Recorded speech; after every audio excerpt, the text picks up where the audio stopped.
Assalamualaikum warahmatullahi wabarakatuh. Perkenalkan, nama saya Alvin dengan NIM D101181032, di mana tugas satu ini mata kuliah manajemen proyek konstruksi. Saya membahas tentang ruang lingkup dan RBS proyek bangunan rumah sakit. Yang pertama, ruang lingkup proyek rumah sakit. Tinjauan umum. Rumah sakit merupakan sarana dan prasarana untuk mendukung terwujudnya kesehatan masyarakat. Untuk mewujudkan masyarakat dengan sumber daya yang berkualitas tinggi, maka dibutuhkan masyarakat yang sehat jasmani dan rohani. Permintaan akan pelayanan kesehatan masyarakat semakin meningkat. Oleh karena itu, mutu pelayanan kesehatan harus terus diupayakan dengan memperhatikan aspek sosial dalam pelaksanaannya.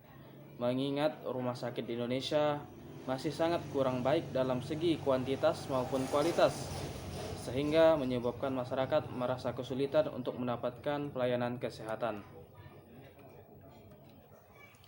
Pembangunan rumah sakit dibutuhkan biaya yang cukup besar, terutama dalam penyediaan sarana dan prasarana yang memadai. Hal ini merupakan beban yang cukup berat bagi pemerintah. Untuk itu diperlukan sumbangan pemikiran, biaya, serta sarana-sarana lain bagi kepentingan pelayanan kesehatan bagi pihak swasta. Dewasa ini tidak sedikit pihak swasta yang berminat membangun rumah sakit dengan mutu yang lebih baik. Tinjauan khusus pembangunan rumah sakit merupakan bangunan yang agak berbeda dari pembangunan gedung pada umumnya. Bangunan rumah sakit ini ada ruang-ruang khusus, contohnya adalah ruang bedah atau ruang operasi, yang ruangannya tidak ada pada gedung pada umumnya. RBS proyek rumah sakit.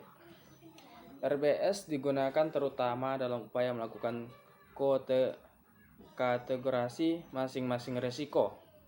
RBS adalah pengelompokan risiko dalam suatu komposisi hierarkis risiko organisasi yang logis, sistematis, dan terstruktur secara alami, sesuai dengan struktur organisasi atau proyek. Sasaran penerapan RBS adalah kejelasan pemangku risiko atau peningkatan pemahaman risiko organisasi atau proyek dalam konteks kerangka kerja yang logis serta sistematis.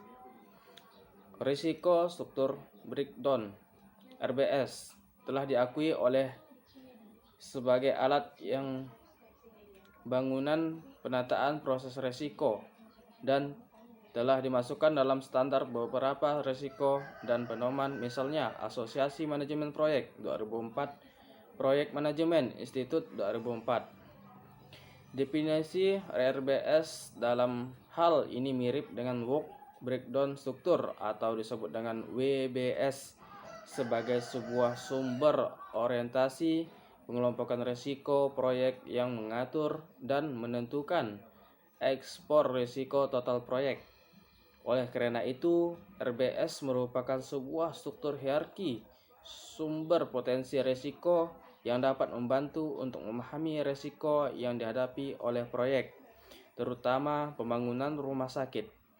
Manfaat dan penggunaan utama dari RBS adalah sebagai berikut.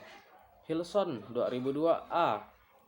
Konsep bahwa manajemen risiko adalah manajemen pengetahuan sebelumnya telah disampaikan oleh NIF 2005. Gagasan ini diimplementasikan dalam makalah ini melalui pembangunan sebuah RBS melalui konversi informasi yang sudah ada dalam dokumen organisasi menjadi pengetahuan yang berharga yang dapat digunakan oleh manajemen untuk menghasilkan rencana manajemen risiko yang efektif, yang mengintegrasikan manajemen risiko dan manajemen pengetahuan menjadi satu metode homogen yang dimulai dengan informasi yang ada dan berakhir dengan pengetahuan yang muncul sebagai RBS yang berfungsi dasar untuk pengambilan keputusan sehubungan dengan rencana manajemen risiko. RBS digunakan terutama dalam upaya melakukan kategorasi masing-masing risiko.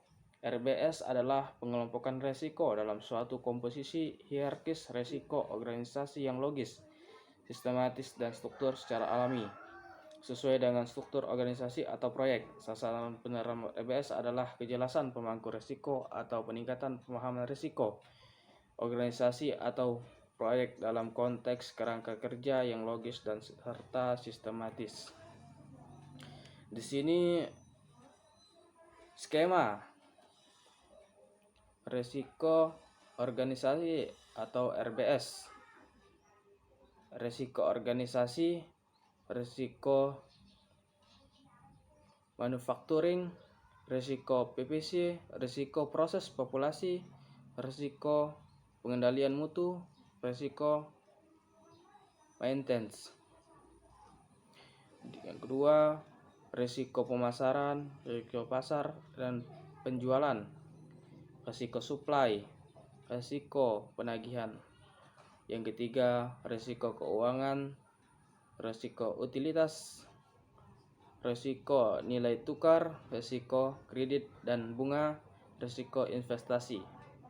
Yang keempat, risiko SDM, organisasi, risiko keuangan, risiko hukum dan keputusan, risiko progres organisasi. Tahap pelaksanaan RBS: mengidentifikasi kelompok-kelompok besar sumber risiko. Cara termudah adalah dengan memperhatikan struktur organisasi yang ada. Menjabarkan kelompok besar sumber risiko tadi menjadi tingkat risiko yang lebih kecil lagi. Misalnya untuk risiko manufacturing, kita pecah lagi menjadi risiko mutu, quality risk, risiko proses produksi, risk, risiko kerusakan peralatan, maintenance risk, risiko supply utilitas, listrik, air, angin, pertekanan, ataupun oli, risiko bahan baku, kelangsungan pasukan, mutu, dan lain-lain, risiko bahan pendukung, risiko pencemaran lingkungan, dan lain-lain. Hasil penjabaran di atas juga masih harus dijabarkan lagi menjadi subkelompok yang lebih kecil dan dilakukan secara berulang sehingga proses dekomposisi ini mencapai tahapan yang memungkinkan penanganan risiko dalam pembangunan rumah sakit. Tataran yang memuaskan artinya dapat diketahui dengan jelas pemangku risikonya, risk owner, dan dapat dirumuskan perlakuan terhadap potensi sehingga ada pada level yang cukup rendah. Sekian presentasi saya ucapkan wassalamualaikum warahmatullahi wabarakatuh.